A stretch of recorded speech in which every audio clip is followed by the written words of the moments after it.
स्थापन करण्याचा निर्णय करण्यात आलेला आहे। त्यासोबत अहिल्यानगरमध्ये खास मुलींकरता ITI स्वतंत्र ITI मुलींचं हे देखील तयार करण्याचा निर्णय हा करण्यात आलेला आहे।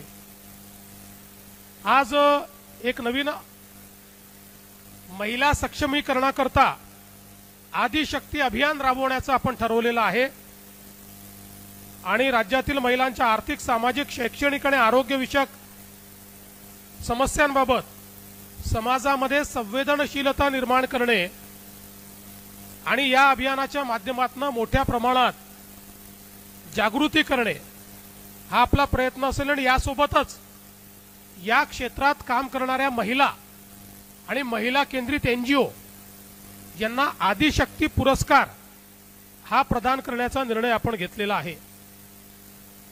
यासोबत मागच्या काळामध्ये आपण निर्णय केला होता की धनगर समाजातील विद्यार्थ्यांना इंग्रजी माध्यमाच्या नामांकित शाळांमध्ये प्रवेश द्यायचा।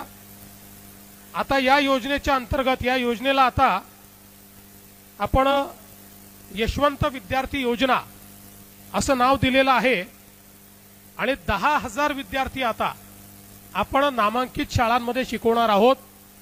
आपण आतापर्यंत 4-4.5 विद्यार्थी दरवर्षी शिकवायचो, 10,000 विद्यार्थी शिकवण्याचा आपण निर्णय केलेला आहे। धनगर समाजातील मॅट्रिकोत्तर शिक्षण घेणारे गुणवत्ताधारक जे विद्यार्थी आहेत यांच्याकरता आपण निर्णय केला आहे की प्रत्येक विभाग स्तरावर पुण्यश्लोक अहिल्यादेवी होळकर वसतिगृह योजना ही आपण सुरू करतो आहोत। मागच्या काळात आपण एक वसतिगृह योजना सुरू केली होती, त्यात नाशिकला काम देखील सुरू केलं, पण मध्यंतरी ती योजना थोडी मागे पडली होती।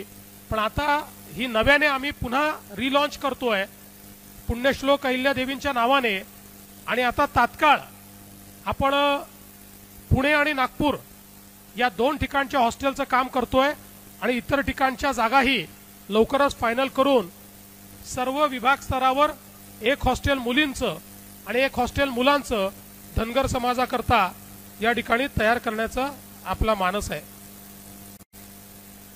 एक अजून चांगला निर्णय मंत्रिमंडळाने घेतलाय।